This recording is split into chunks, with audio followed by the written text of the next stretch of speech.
Well, good afternoon all, and welcome to the Vale of Glamorgan Council Cabinet meeting taking place today on the 21st of July 2022. I'm Councillor Liz Burnett, and I'm chair of the meeting as the leader of the Vale of Glamorgan Council and cabinet member for Performance and Resources. This meeting will be taking place in a hybrid format for the first time, and I'm joined in the chamber by councillors Margaret Wilkinson, Gwyn John and Bronwyn Brooks, and online will be councillors Birch, Williams, Wilson and Sivanyanam in order to fully test out the system. Before we begin, may I advise of a few housekeeping issues. I'd like to remind all present that under the Council's multi-locations policy, this meeting is being live streamed and recorded for archive purposes on the Vale of Glamorgan Council website. This meeting is being undertaken on a hybrid basis, as previously mentioned, with cabinet members both here and at some other locations. Cabinet members, please you have your camera on at all times should you wish to speak. And should you wish to speak, please raise your hand on screen or indicate in the chat function. However, I would also respectfully request that for the benefit of those viewing online, the use of the chat facility is limited to ensure that all discussions take place in the meeting itself, unless you wish to indicate your wish to speak or you have audio or camera issues, the standard process that we've become used to. With regard to voting on recommendations, if there is no dissent to a recommendation, I'll accept the silence as agreement. So, first of all, moving on, I'd like to go to agenda item 1, and that is apologies for absence. Can I check that there are no apologies?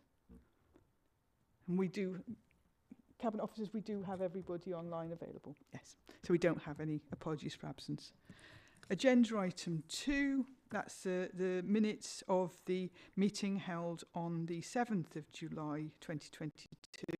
I'd like to those enacted. And I'll second those, Leader. Thank you. Agenda item 3, do we have any declarations of interest today?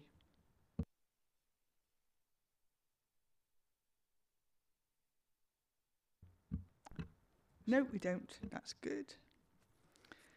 Then moving on to agenda item 4, we've got two references here before us. This one is a reference that was made to Corporate Performance and Resources Scrutiny Committee from the Cabinet meeting on the 23rd of June and relates to the draft response to Welsh Government's consultation on statutory guidance and directions made under the Local Government Act 2000, the Local Government Wales Measure 2011 and the Local Government Elections Wales Act 2021.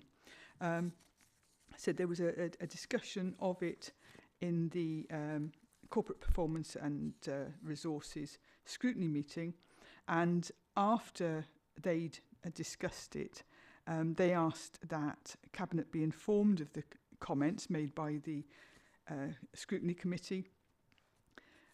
And those were, it was actually quite an interesting discussion there. And in summary, they felt that there was a need to ensure that there are sufficient resources for the Democratic Services team in order to address areas such as additional information for members, research and support services, etc., to allow members to fulfil their duties more effectively.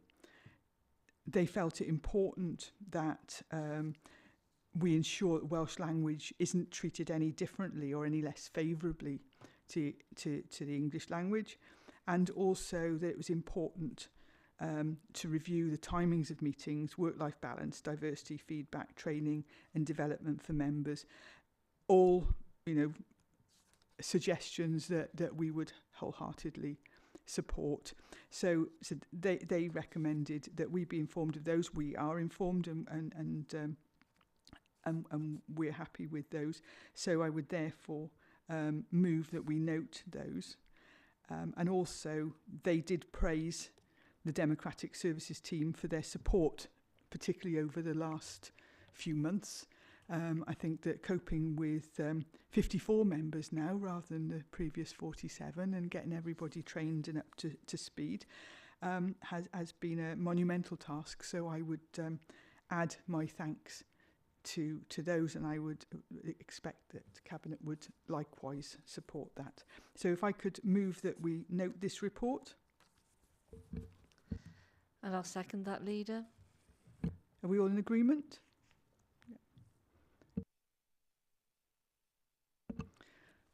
And then moving on to agenda item 5, very timely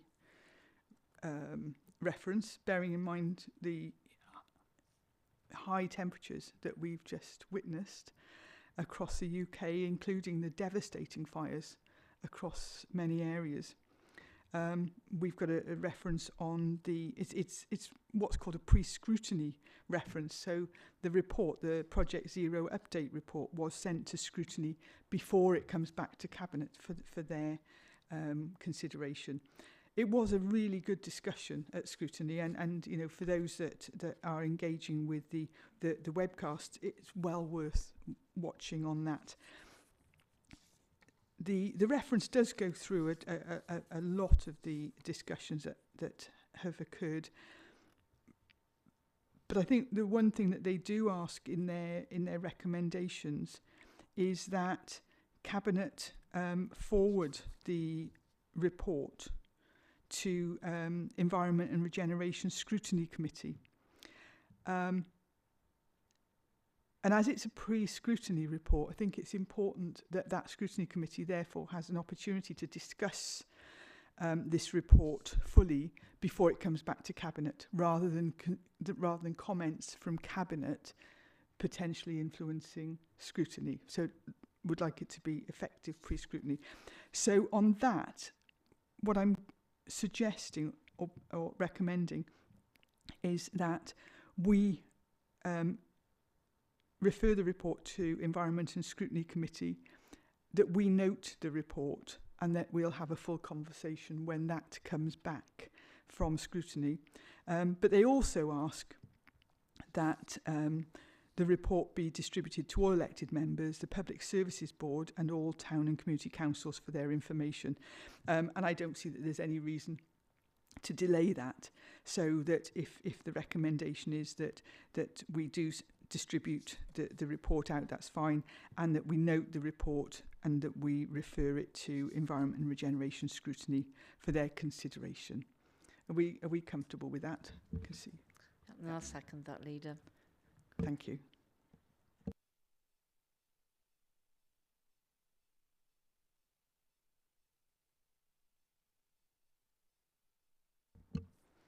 Agenda item 6 is a report of a meeting, and that is the minutes of the Cardiff Capital Region Regional Cabinet meeting of the 14th of March. Now, this was pre this administration.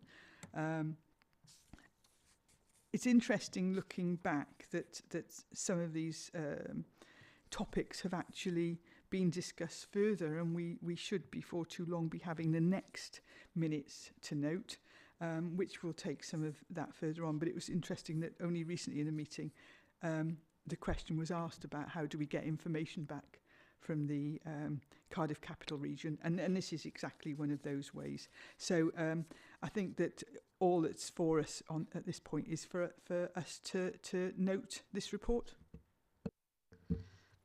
And I'll second that, Leader.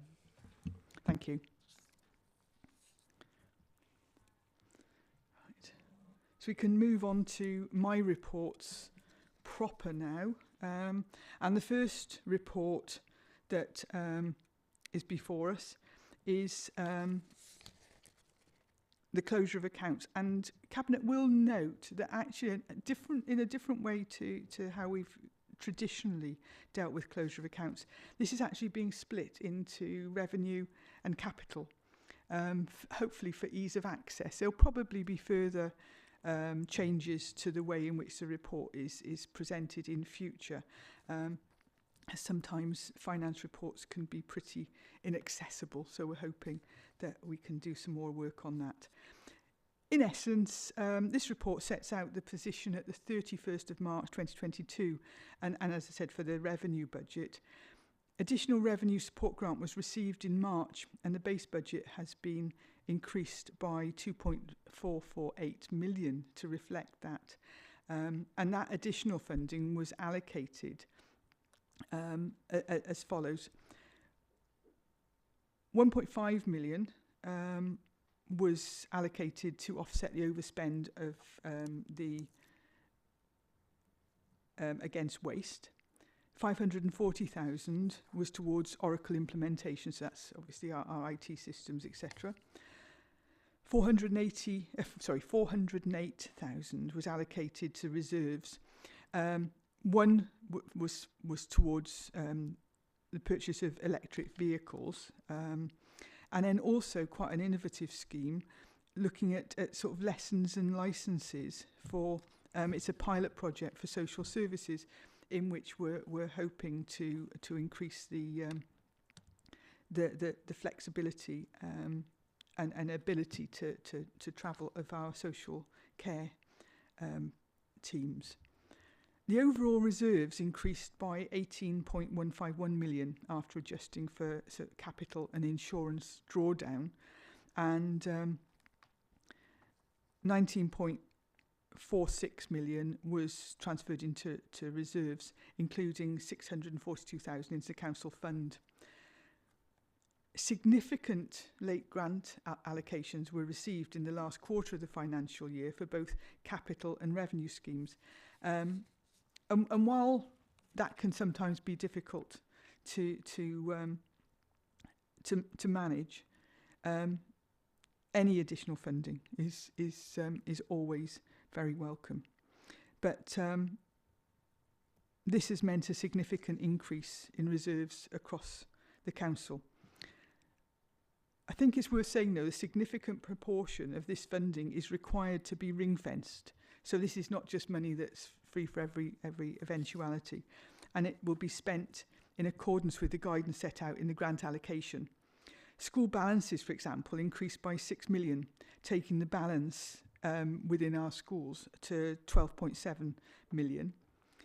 Capital funding for schools maintenance and free school meals adaptation, so that's a sort of conversions and adaptations that are required to implement the extended free school meal provision within our schools.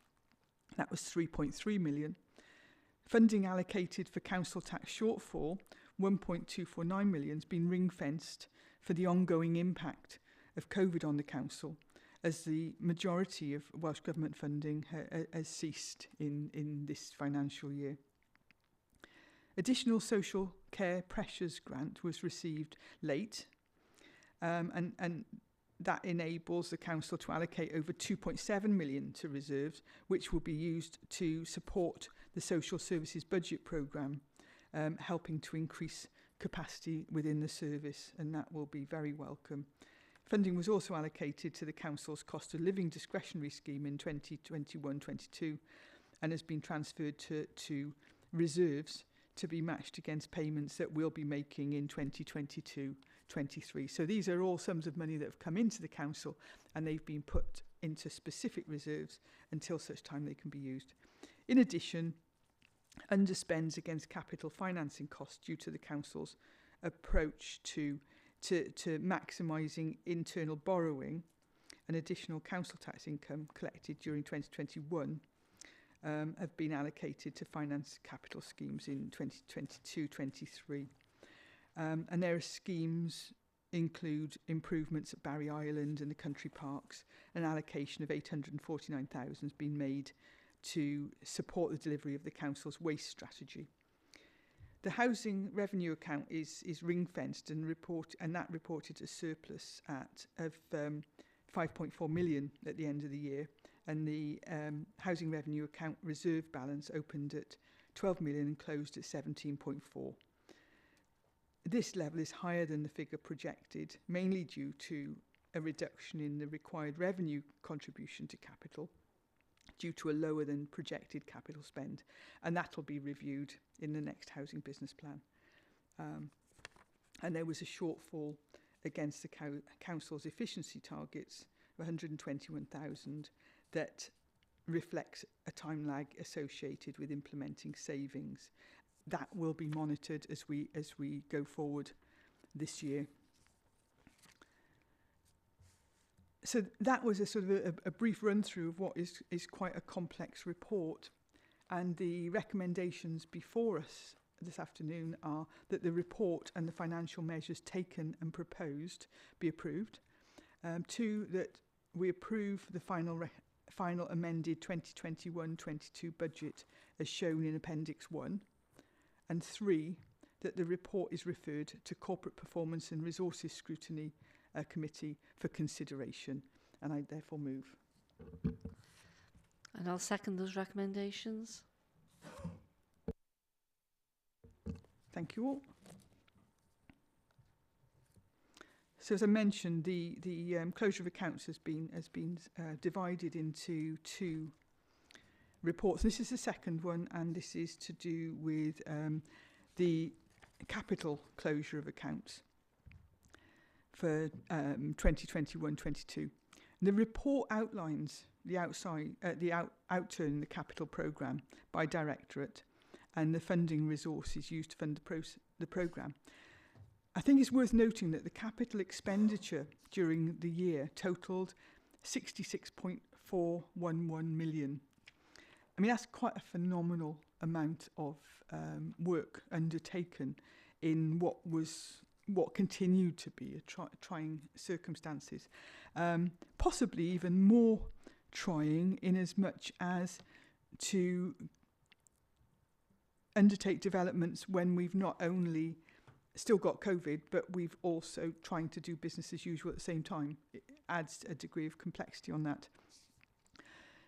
So an idea of some of the major spends within that 66.4 million would be the 30 million spent on the council's Sustainable Communities for Learning programme, which was where we delivered 5 new schools last year.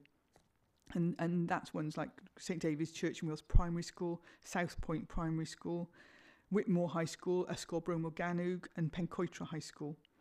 We should also add that construction also commenced on the waterfront site in January 2022 and look forward to developments on that. Over 600,000 has been spent in the council's residential homes, and that includes improvements such as new lifts, improvements to make them more dementia friendly, and also to make residents more comfortable.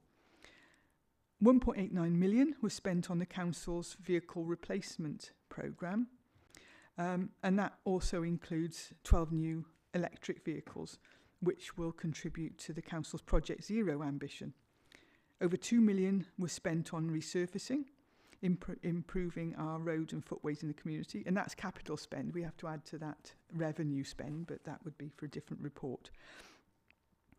And construction of the new waste transfer station is underway, and the spend of 2.98 million was achieved in 2021-22. Within the housing improvement programme, 5.57 million was spent building new homes for the community. So in terms of that was a total of over 66 million, as I said, and there is a variance, which is where things were not delivered as planned, of about 13.4 million. Of the variance, 11.496 million has been brought forward into 2022-23 capital programme with the approval of the Chief Executive's emergency powers. As I mentioned earlier, schemes have been subject to delays this year, in main due to the current economic climate. There's been a significant increase in the cost of materials and labour, which has resulted in more contractor negotiations and project re-engineering, so that if you tender for something and the figures quoted come in as way above expected budget, then we have to go back to the drawing board and work that. Sourcing materials has also been difficult with long lead times, And I said that was in contrast to the situation that we had during the height of the pandemic, when if schools were empty, we were able to stockpile materials on site. We can no longer do that. So we're having to move very much with a moving feast. There were over 50 grant awards on the capital programme in 2021-22. And as I've mentioned, you know, additional funding can bring with it its challenges to manage, but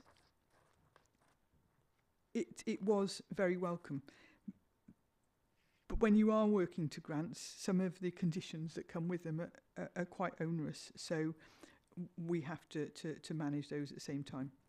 Capital expenditure in the year was sufficient to cover the full allocation of the supported borrowing allocation from Welsh Government, and 2.899 million of the general capital grant has been spent during 2021-22, and 539,000 has been carried forward into 2022-23. 1.191 million has been drawn down from reserves to fund the capital programmes, and that's significantly less than planned due to the number of late grants at year end, which required displacement. So in some ways we've used external money to deliver schemes, and then we will and put the grants into reserves to deliver additional work next year. 4.6 capital receipts were received in 2021-22, and the capital receipts balance as at the 31st of March was 16.213 million, and a breakdown of that is provided within the report. The report details the variances by each directorate and summarises the main reasons for those variances, and that's quite complex. Before I move on to recommendations, did anybody want to come in relation to anything in their area? No, not today. So the recommendations before us are that Cabinet note the year-end capital position for financial year 2021-22, and that the report is referred to Corporate Performance and Resources Scrutiny Committee for consideration. And I'll second those recommendations. Super. Right. Moving on, the annual Treasury Management Report briefing note. And we've, I think new members have just had some in-depth training from external bodies on this, because it can be a bit complex, but hopefully we can go through this. Treasury management is highly regulated, and there are a number of codes, such as the Cyfarfod Code of Practice on Treasury Management and Cyfarfod Prudential Code, that set out various performance indicators and reporting requirements. And this report covers the economy and interest rates in 2021-22, the strategy for 2021-22, compliance with Treasury limits and prudential indicators, the borrowing outturn for 2021-22, and the investment outturn for 2021-22. In terms of economy and interest rates, that part of the report summarises the path of interest rates during the last year, and summarises the actions taken by the UK government and other world leaders in response to the various issues affecting their domestic as well as the worldwide economy, including the pandemic. Add to that the Russian invasion into the Ukraine and inflation, and it's quite a volatile situation. In terms of compliance with Treasury limits and prudential indicators, those are designed to ensure that all local authority borrowing is prudent, sustainable and affordable. And I think that actually minimising risk for us in such a volatile situation is probably a priority at the moment. They demonstrate the compliance with Treasury limits and prudential indicators, demonstrate that all investments comply with the credit risk criteria and are within the set counterparty limits. So that section of the report demonstrates compliance with prudential indicators and Treasury limits as set out by the annual Treasury and investment strategy approved by Council at the start of the year. So that can be traced back to the previous report. In terms of the borrowing outturn, during 2021-22, the Council maintained an under-borrowed position.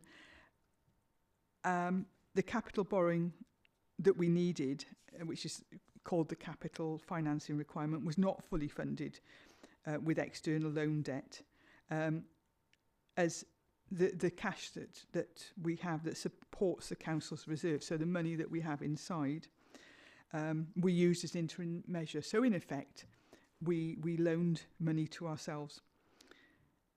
The only refinancing that we undertook, the only maturing that we undertook, was 2 new loans borrowed for 8 million from the Public Works Loan Board to refinance maturing debt. And so it was deemed that was prudent to take that route. The capital financing requirement as of 31st of March this year was 197.7 million. The total external borrowing at that time was 153.4 million. And that's because we were able to undertake internal borrowing of 44.3 million. So that reduced the amount of external debt we have. In terms of investment outturn, the Council has a cautious approach to risk, with its priority to safeguard capital and manages its investments in-house. Investment balances were kept at a minimum, with reserves and balances used to support internal borrowing rather than borrow externally for capital expenditure. So as I said, we try to use our available reserves productively.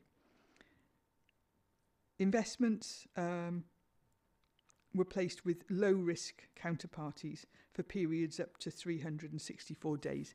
So we are able to get our money back if we need to at relatively short notice. A large portion of the investment portfolio was kept very liquid, as cash flow forecasting was problematic due to the large quantity of funds advanced by Welsh Government in support of the pandemic. So if we had lots of grants coming into the Council, then we had to manage the cash flow in relation to those. Due to the coronavirus outbreak, the Bank of England set an emergency bank rate of 0.1%, which remained in place until February of this year. As a result, results from investments remained very low throughout the period and under review. So that was another reason why it was sensible to lend to ourselves. And as an example, the total investment balance as of 31st of March this year was 93.6 million, and the return on that was 108,000. So minimal return for such a large amount. So it makes sense to be using our own funds in-house.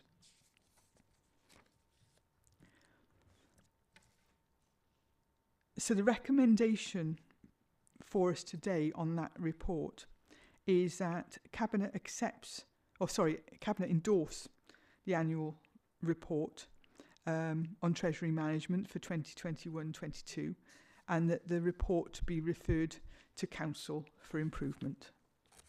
For approval. I can't speak today. I'll second that, Leader. There's no dissent, so that's passed.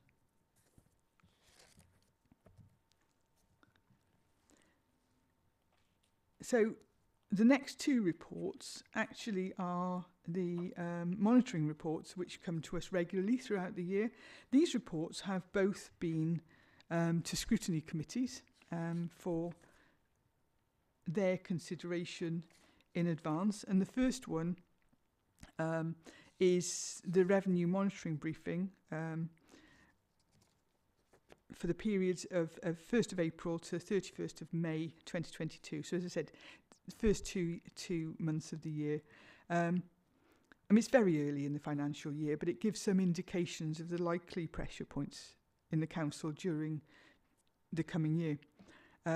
The majority of Welsh Government COVID funding has now ceased, with the exceptions for items such as free school meals and statutory social services, sick pay. But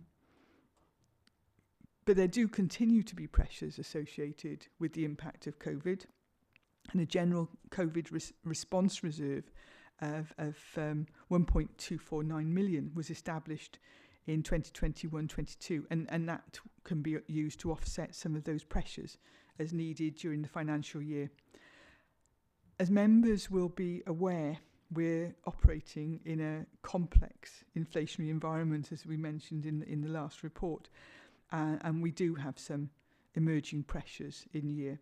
So whilst the majority of our energy costs were purchased in advance of 2022-23, we are seeing a pressure at the moment relating to standing charges for fuel. We're also reporting pressures associated with general inflation across the council. The pressures that are affecting our communities also affect this council. We've got particular issues in areas such as school transport. Staffing pressures continue to be reported across services with a number of vacant posts, and the pay award negotiations for this year are ongoing but are expected to be complex, particularly in the context of the cost of living crisis. We're currently reporting overspends in two areas. Firstly, children's services, where the pressures seen in 2021-22 continue, with pressures associated with legal costs and the costs associated with placements. And these costs will be funded from social services reserves. And secondly, with leisure services, where increased support has been provided to Parkwood Leisure due to reduced customer numbers during the pandemic. This has been funded from COVID funding in the past 2 years, but as this funding stream has now ceased, it's proposed that the projected adverse variance, which is 500,000, is met from the Neighbourhood Services Reserve. As in previous years, due to the continuation of the Council's approach in maximising internal borrowing, as mentioned, it's expected that a surplus will be reported in the policy as part of the mid-year reporting. The sum will need to be utilised in part to offset emerging inflationary pressures, such as increased energy costs associated with standing charges and potential additional pay costs, such as the Council's commitment to meeting the real living wage. An efficiency target of 500,000 was set for the Council. While some services have identified savings, given the late allocation of the savings target, services continue to work to identify those savings, and we will bring a more detailed analysis as part of the next monitoring report in September. There still remains some issues regarding savings not achieved in 2021-22, and the delivery of these savings will need to be kept under review this year. So although it's the first 2 months, we do have some directions of travel that we need to be mindful of. And the recommendations before us are that the position with regard to the authority's 2022-23 revenue budget be noted, and that Cabinet approve the virements required in the Social Services Directorate. And I'll second those, Leader. Thank you.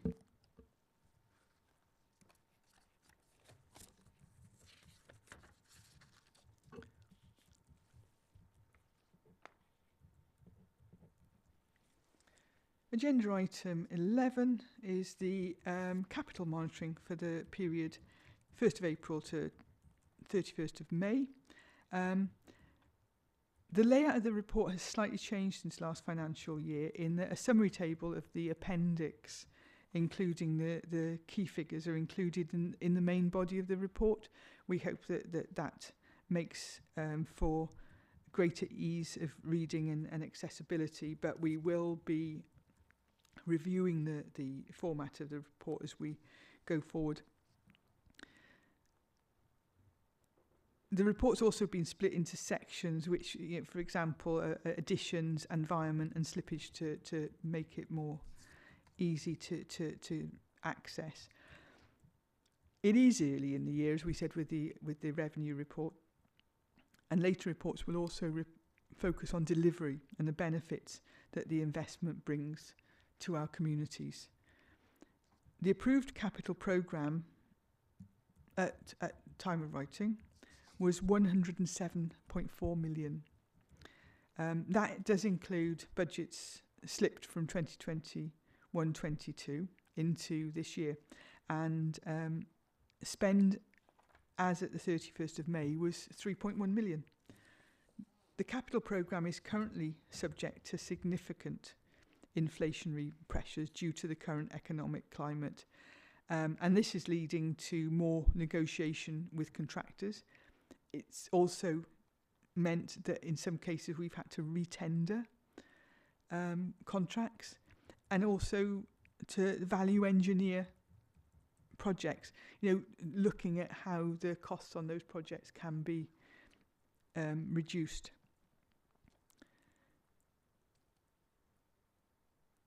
This has obviously got a knock-on impact on timings of some projects. So I think that in this year we have to look at how we manage that potential slippage. There are still issues with long lead times on the delivery of materials, especially in relation to the purchase of vehicles. Schemes will be very closely monitored throughout the year to identify overspends and slippages. And the accountancy team are actually also carrying out a piece of work to try and identify the inflationary pressures within the schemes already approved. You know, it's something that we do need to keep a very close watch on. This will be reported on in due course, but it also includes an assessment of scheme progress.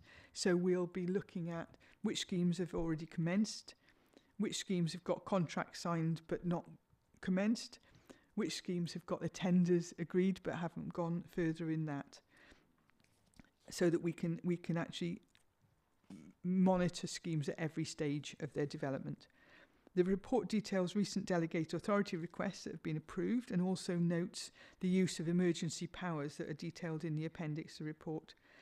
It also requests to make some amendments to current capital programme, and some of the larger requests are related to a grant of 910,000 for community-focused schools, which has been awarded from Welsh Government to help the council safely and effectively open schools to the community outside traditional hours. And this is something that we've wanted to do for a while, that we've got such superb school facilities. We don't want them to just be open Monday to Friday during the school day. We want them to be available to our communities to use those superb facilities. And the second one is Atlantic Trading Estate. That's operations, fleet parking. The scheme is now anticipated to cost 3.5 million, and 1.69 million is already approved in the programme, and it's been requested to increase the 2023-24 capital programme by 1.849 million to be funded 849,000 from the Waste Transfer Station Reserve and 1 million from capital receipts. 690,000 of the 2022-23 allocation is also being requested to be carried forward within this report. This is because grant monies for phase 2 of the waste transfer station has now been awarded, and this scheme will be delayed until the grant scheme is complete, and that's not anticipated to start until January of 23. I think in summary it's a challenging year, and therefore a very ambitious programme to deliver. It's anticipated that when we report back for quarter 2 in October, there will be further slippage to this report. Nevertheless, all concerned are working hard to deliver the programme, and in doing so, the benefits that it brings to the community. The recommendations for this report are that Cabinet notes the progress made on delivering the 2022-23 capital programme, that Cabinet refers this report to Corporate Performance and Resources Scrutiny Committee, and that Cabinet notes the use of delegated authority in relation to the following, and those are laid out under recommendation 3. 4, that Cabinet notes the use of emergency powers as detailed in the attached appendix. And 5, that Cabinet approves the following changes to the 2022-23 and future years capital programme. And again, 1, 2, 3, 4, 5, 8, the 8 bullet points below recommendation 5 lay that out. And I would so move.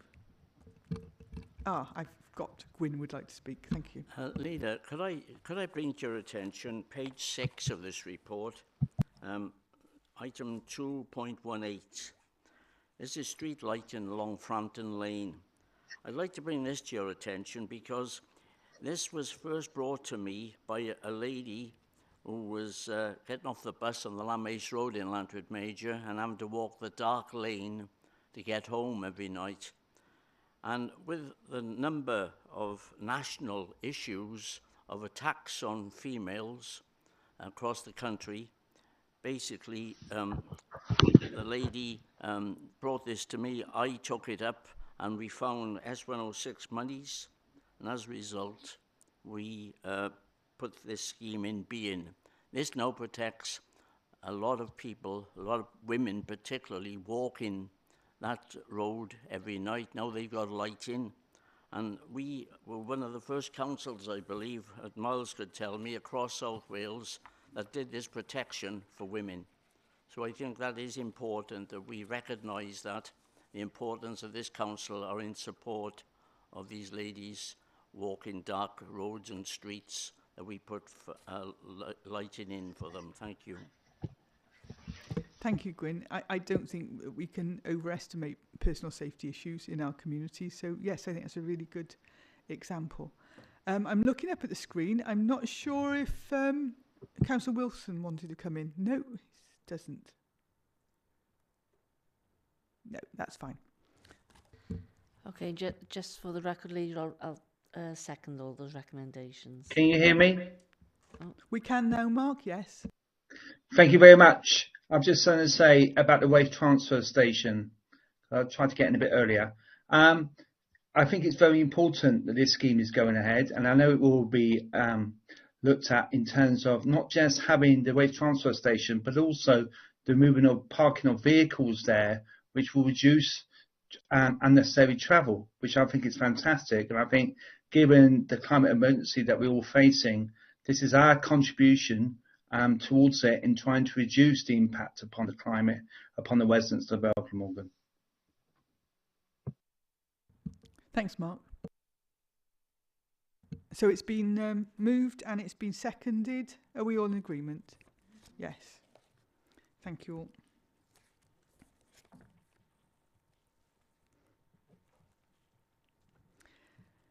Agenda item 12 is the annual delivery plan monitoring report, Q4 performance. And there have been some really interesting discussions in scrutiny committees in the last few weeks in relation to this. And so this now comes to us with their comments. This reports our progress at Q4, so in effect the whole year of last year, towards achieving our annual delivery plan. And there are presentations appended at Appendix A, and they're to provide an overview of the end of year performance. It's worth saying that all 4 corporate plan wellbeing objectives were attributed a green performance status at Q4 to reflect the progress made to date, and that the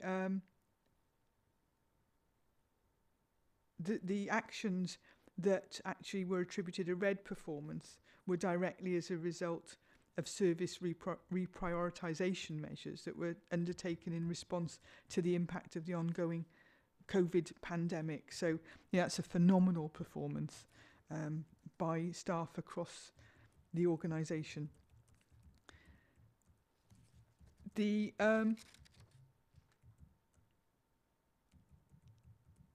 as we go forward, as I said, we've got the annual delivery plan monitoring report, but as we go forward, this will be supplemented by the more detailed Vale Glamorgan self-assessment for 2021-22, which will be reported to Cabinet in September and to full Council prior to publication in October 2022, in line with the statutory timetable. So I'll look forward to that coming forward. The performance in relation to scrutiny committee remit is actually laid out in paragraph 2.10 through to 2.14, and so in terms of having a breakdown on that, that's very relevant. And the appendices B and C also look into specific areas of achievement, and also where we're talking about the ones that were attributed a red performance, some more information there about why that would be. The summary of scrutiny committee recommendations are laid out in paragraphs 2.17 to 2.22 for information. So with that having been fully considered by all scrutiny committees, the recommendations for us today are that Cabinet consider performance results and progress towards achieving the annual delivery plan 2021-22 commitments as aligned to our corporate plan wellbeing objectives as presented in this report and appendices. That Cabinet consider the views and recommendations of all scrutiny committees in relation to Q4 performance results and approve identified remedial actions as a basis to address areas of underperformance and to tackle the key challenges identified. And 3, that Cabinet note the progress being made through our recovery strategy in response to the ongoing coronavirus pandemic, and I therefore move. And I'll second those recommendations.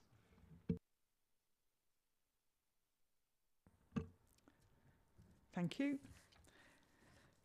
And I'm delighted that that's the end of my reports. And we move forward to agenda item 13, which for the Cabinet Member for Education, Arts and the Welsh Language, and that's the agreed syllabus for religion, values and ethics in the Vale of Glamorgan. Over to you, Rhiannon. Thank you very much.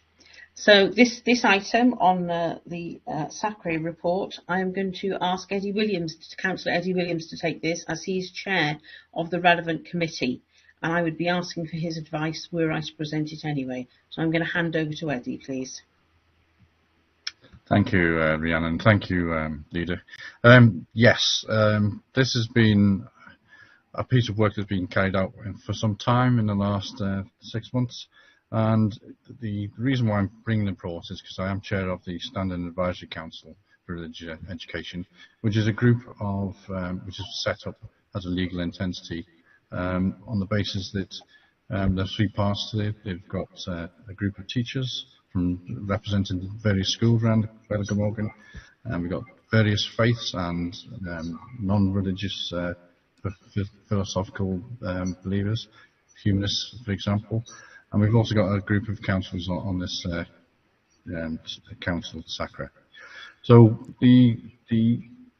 sorry, there is a bit of feedback on this, which was distracting me. I'll carry on.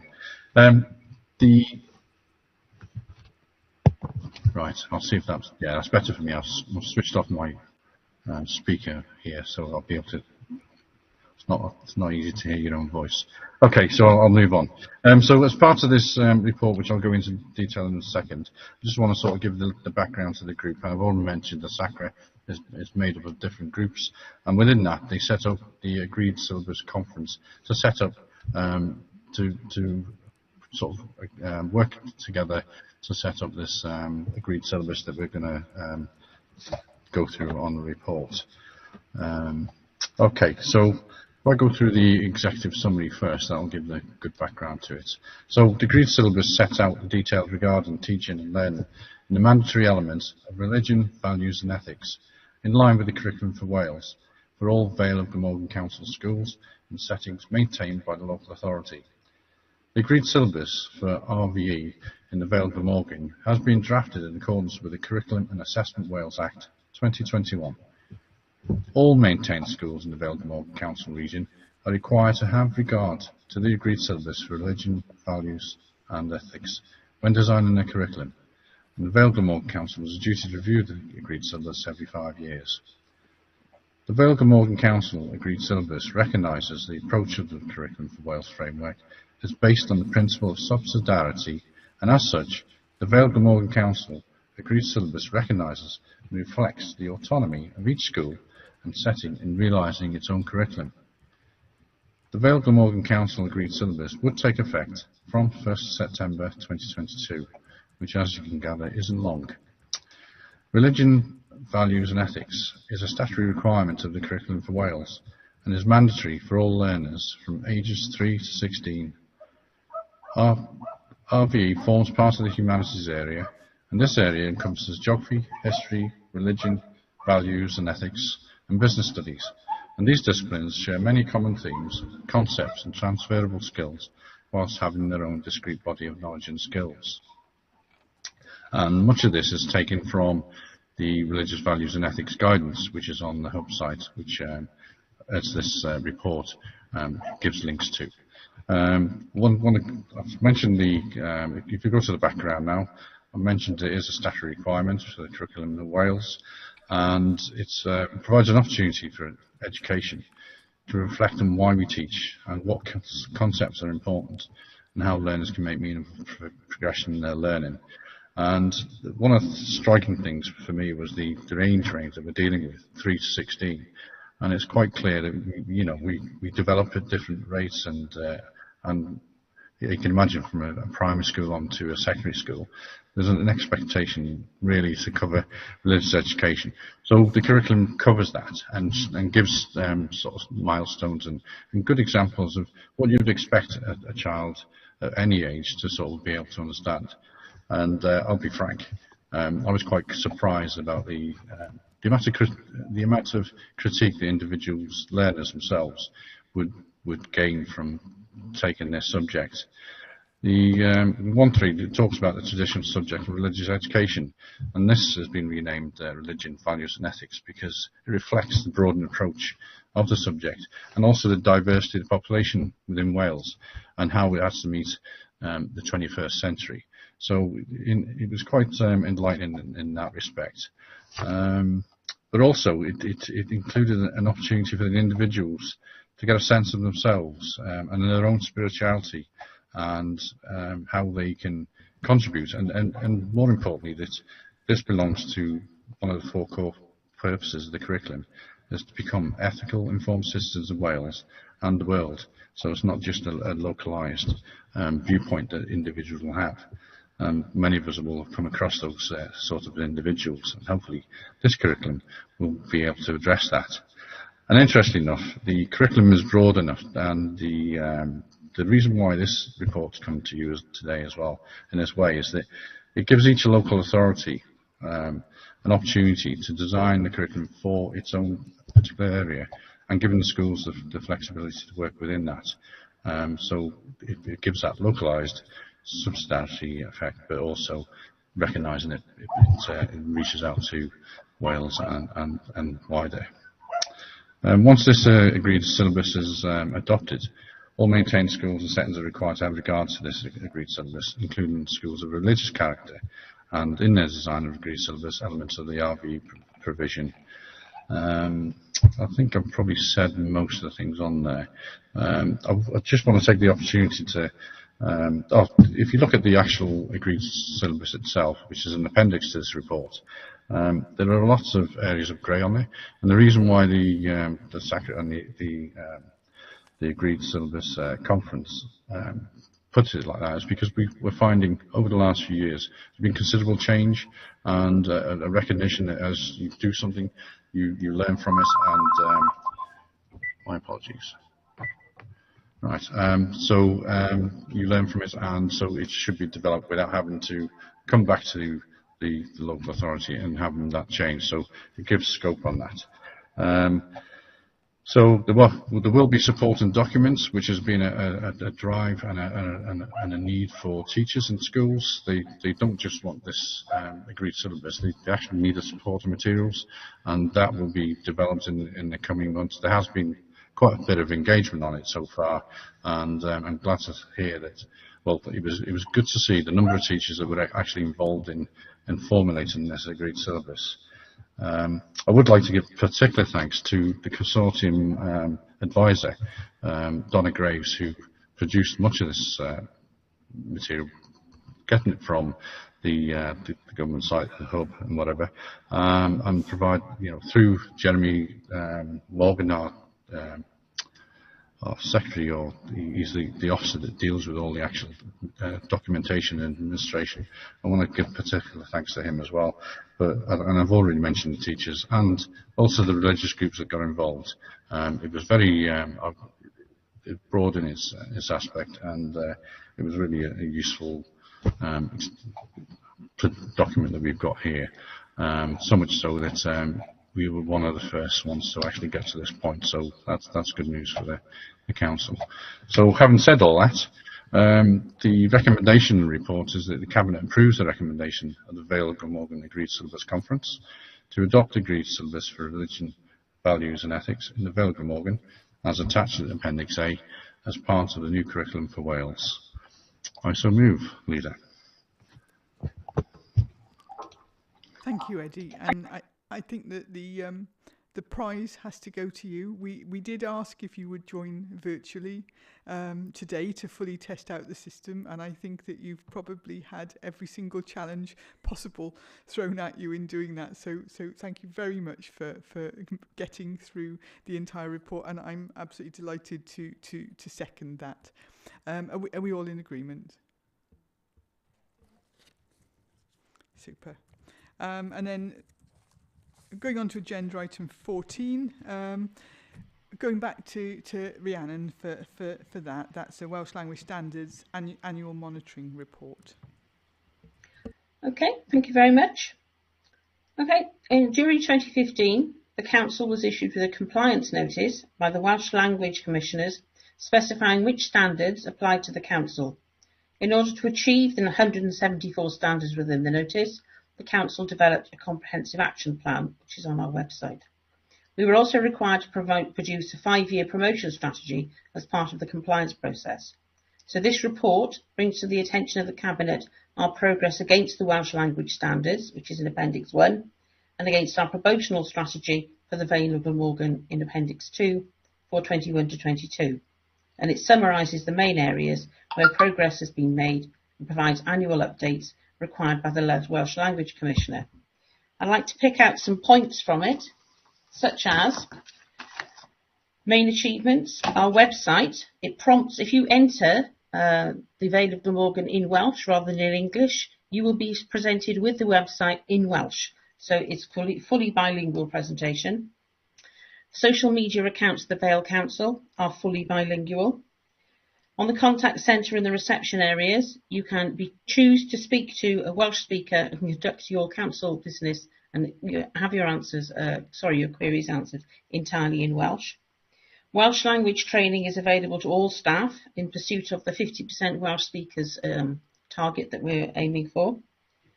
We have a translation agreement with Cardiff Council to ensure that all of our documents are produced in line with the recommendations to as high a standard as possible. We have a skills assessment planned this year to update on the numbers and the level of proficiency amongst staff, and we could include council members in this.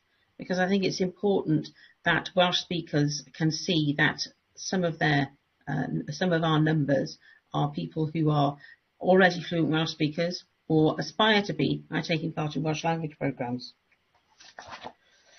Right, there are 45 headings in our improvements, so many of those I'm not going to go into all of those because they're too comprehensive, but they are all available in the report, and I'm happy to discuss them with anybody should they want to take it up. Right, we have 3 recommendations attached to this report. It is recommended that the Cabinet considers and approves the annual Welsh Monitoring Report for 21-22 and the update on the Welsh Language Promotional Strategy in principle, subject to consideration by Scrutiny Committee, which will be Learning and Culture and Corporate Performance and Resources. The next one is recommended that Cabinet refers this report and appendices to Scrutiny Committee for Learning and Culture and Corporate Performance and Resources for their consideration, and if endorsed by the committees, that the report be published. And also that the Cabinet resolves to seek a progress report on the performance strategy and performance against the Welsh language standards by exception within 6 months, so we can have a more detailed update. Can I see support for those recommendations, please? Yeah, I'm happy to second that, Rhiannon, and everyone in the chamber is supportive as well today. So thank you for that. And I think it's very good to add on the third recommendation, so that we can monitor key actions and ensure the progress that's being made. Okay, Mark, thank you. Is that Councillor? Yes, I'm happy to. Yeah, I can see that Councillor Wilson is supporting as well. Thanks very much. Thank you. And so moving on to our final report of today, and that's a report of the Cabinet Member for Social Care and Health. So that's back to Councillor Williams with a report on Corporate Parenting Panel. Thank you, Leader. I'm hoping to be able to stay on screen and read the report at the same time. So here we go. Okay, this report is to seek Cabinet approval regarding the membership of the Corporate Parenting Panel following the change of Council's administration.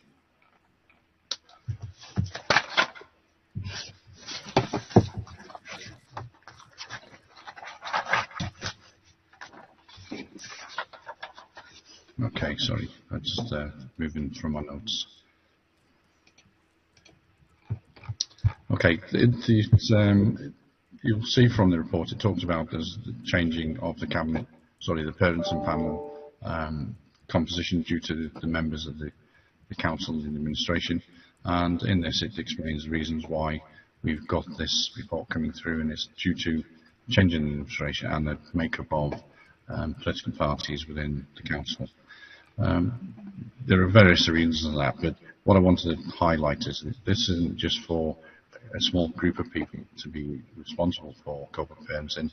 It is all elected members in the Council as a whole that have a legal moral duty to provide level of support and care and protection to all looked after children. That basically any good parent would give their children. So that's the whole point of this report, just to highlight that, and then also to provide a focus for council members that there is a corporate parenting panel which will look at various aspects of that in detail, and it's part of my portfolio, but there are representatives from each of the groups and also the various partners within that. So there will be meetings scheduled shortly, early September. So the recommendation in short is that the corporate parenting panel be reappointed. Its membership comprising of 2 Conservative group members, 2 Labour group members, and 1 member each from the Plaid Cymru group, Clanswick First Independence group, and an independent member. I so move. Thank you, Eddie, and I'm delighted to second that. I mean, it's a fairly straightforward report to allow us to establish the corporate parenting panel for this administration, and so it can get down to its essential work. So thank you for that.